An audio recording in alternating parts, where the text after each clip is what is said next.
Feminismestund nummer 20. Efesus brev kapitel 5. Fra vers 21. Undergevande tekken sjálvar kvør for i øren og i øtta gods. Punktum. Så stendur, ekta konur, undergjeve tekken sjálvar at tikkara egnu ekta månun, som herran. Til at ekta mæren høvur ekta konunar, enn ta som Kristus høvur kyrkjunar, og han frelsar likamsins. Tess vegna ans kyrkjan undergiven Kristi, såløs veri ekta konunar fyrir sin egnu ekta månun, og i öllum lutum. Ekta menn elskje ekta konur tikkara, enn ta som Kristus òsni elska i kyrkjuna, og gav seg sjálvan fyrir hana. At han måtte halka og rønse hana vid tvaingene av vattnet vid åren. At han måtte sette hana fram fyrir seg sjálvan, og en duldsum kyrkja, og havande blett, eller rukko, eller nekka slukt ting, men at han skulle være høylav og utan lyte. Såleis åttu menn at elska sunnar ekta konur, som sunni egnu likam. Han som elskar ekta konu sunna, elskar seg sjálvan. Til at ongi mever nekrandi enn heta i sitt egna kjøtt, men nører og fjolkar til enn ta en så herren kyrkjuna. Til vit limer av likam i hansara, av kjøtt i hansara og av bøynun hansara. Av hese grunn skal mever færa fra fægersunn og mever, og skal være samøyntur et ekta konu sunne, og teit vei skulle være ått kjøtt. Hette er mykje løgndardomur, men det taler vi vujande Kristi og kyrkjune. Hevast detta, let kvann og øyna tekum fyrir seg såløys elske ekta konu sunna, enn ta som seg sjálvan, og ekta konan sutje til, at hon videre ekta mann sunn. Amen. Han kommer her, han tossar om undergevande tekken sjálvar kvar for øren i åtta gods. Det brøramidlun. Vi som brøver, kristen, gjennom øynehøyt, vi skulle ikke hevde okkon, vi skulle være undergiven kvar øren, vi skulle gjeve øren rett og sånt. Men bøyna veien til han har nevnt undergivne. Undergivne, la meg nu, så fer han inn av konene og mannen i kjønnabandene. Hvordan det her? Det også tid menn og koner vil undergive hver for øren? I røver ikke. Det har vært fullkomlig bibelfremment fra byrjan av.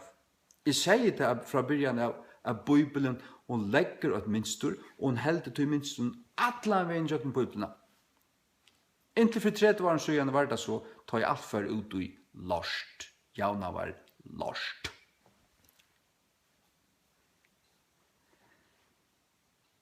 Han sier, ekta koner, undergivet tykken sjálvar, at tykkar egnu ekta månen, som herran.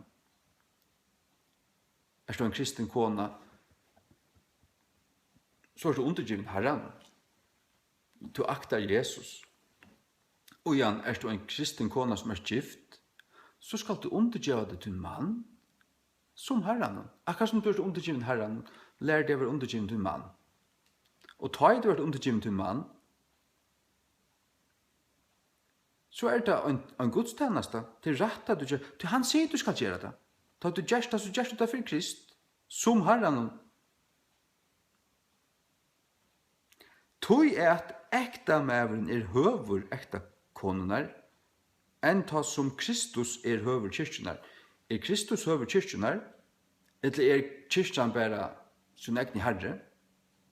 Hunsar hon ved Kristi, ryser hun opp og pom Krist, og knulver han nyer? Nei. Han skal kjenne sitt plass. Han under Kristi. Han okkara herre. Han giver okkon bå og vid akta. Vid akta. Tar vi gå og lærersvånar. Ekta konan, hon skal være undergiven mannen, sin ekta mann, enn ta som Krist. Lukka som kyrkjan undergiven Krist, så skal at det her ekta kona var undergiven sin mann. Så sier han, ekta menn elsker ekta koner tykkara, enn ta som Kristus også elsker i kyrkjena, og gav seg sjálvan fyrir henne. Særst det er ikke så, han gav seg ikke så fyrir henne at han var en fullstendig gjeld og lorstand. Jeg har nær sagt en vattpikkur, som bare, hva vil du gava? Altså, ja, whatever du vil, altså, jeg skal bare sniglast i middelen her, altså, tupstemmer. I røver ikke. Han gav seg sjálvan, han offrer seg sjálvan. Ikke som en gjeldan lorstenda, men som en mann. Han offrer seg, i deian. Han gav seg. Og rett og kristen medover, han skal djeva seg som mann. Som er det som han er. Han skal være en rett og medover. Og ikke renne undan. Han skal djeva sina arbeidskraft. Han skal djeva sina pengar. Han skal djeva sina tøy, sina orsko. Og til at jeg tjener som kone til å bygge huset, til at det var alt det, alt det i orden, at han ikke mangler. Han kan ikke være doven. Til at offre seg. Og ikke bare offre seg i noen år, men at djeva sitt liv, halte ut, offre seg, bli vi offre seg, bli vi offre seg, bli vi offre seg.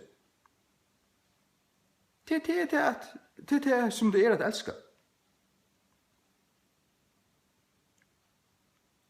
Det er ikke å spille en gjeldinge og spille en total bløyta, ånga mening, og at lova henne å bestemme og kalle det kærløyga. Og halde det her være rett, det er ikke rett. Så kjenner du ikke, så du fullkomlig blåster med over. Hvis du ikke er at du har hørt det, hvis du ikke er at du hon som skal undergive til, men det er det som hender samtidig det, hun blir så bort. Enda møyne høyden, heldig til at en rett til kristen med han møyner ikke. Og han sier ikke, og han skal bare være, altså, ikke.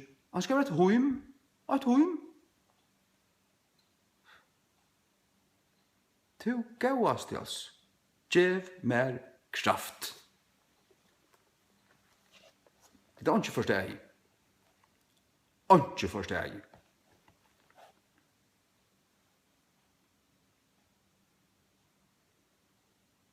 Hvordan er Kristus? Kjenner du Kristus? Han er elskande, og det sier, ja, Jesus, han elsker. Og så holder det bare til så en godt følelse. Det er ikke bare følelse. Han kan også være strengur, til hans kærløyge driver han til det. Hva lyser Hebrea brev 12? Om Guds lær og kærløyga. Han slær han som han elskar. Hva han som han elskar?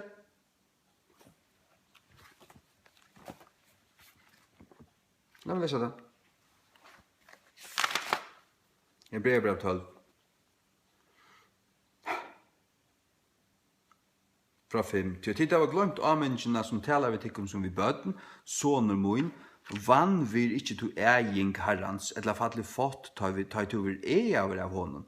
Til kvann i herren elskar, han. Og hu fletter kvann en son, kvann han tekker imot det. Hvis han elskar det, så han det. Han det. Hvis man lever lunge sammen med Jesus og kjenner han ordentlig til fullnær, så det 40% blett. 40% lukka som.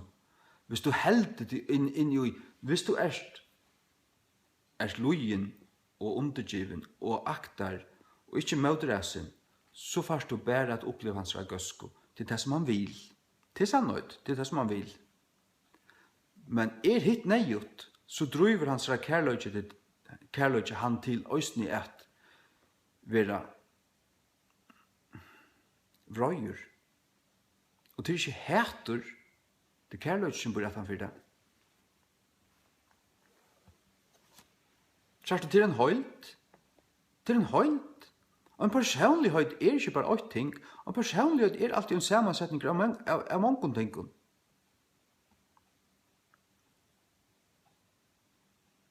Således østene vi Kristi.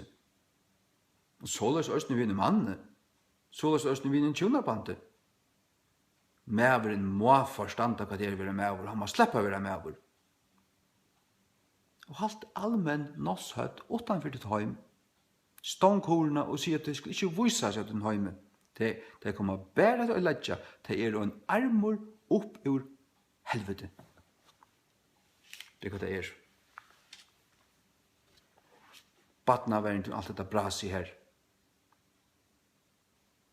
Så kommer det 8 folk, 2 folk, 3 folk, 14 på en dag, og i aravis, og de syka deg nye til å få det kunne knekka.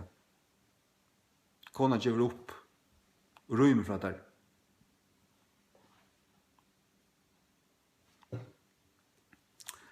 Nei, fylg Guds åre. Fylg Guds åre. Og takk møyner da, fylg ikke nekrar møyner du fargjønner det. Det er ikke anes hva det snakker om.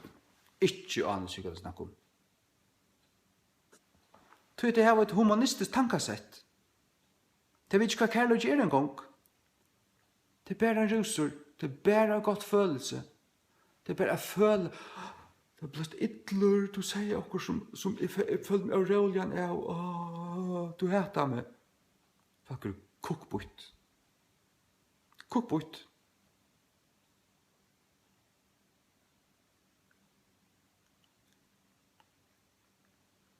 God slær herliga kventan som han tykker rett seg. God når han sliter. Hvis du er utan ea, så er det avekta bad. Avekta bad, a bastard.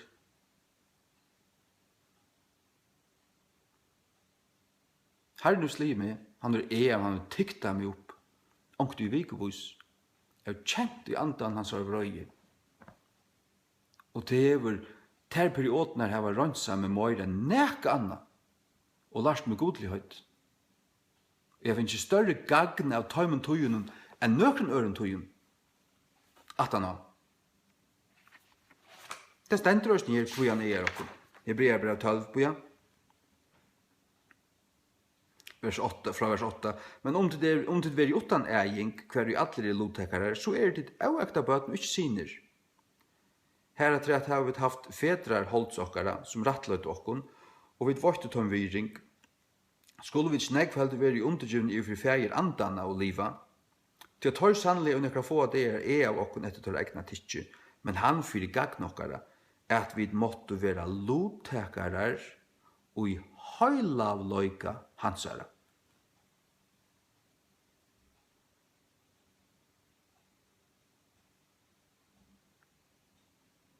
Høylavløyka hansara. Ja. Det tror han gjør det. Det er for å lære oss høylavløyka. Lætt en godsøtan i røyken. En pape som elskar sånne bøtten, han kan ikke bare lette deg, bare at du genga bare, og finne det av seg selv, og bare, gå tid. Han er nødt til å tikta deg, og sier dem, skikkelig halva deg, jeg hører ikke, det er slett som man vil, men søren dans som de skulle forstanda, de skulle vite, og de skulle akta, det er ikke opp til diskusjon en gang, de skulle gjøre som man sier.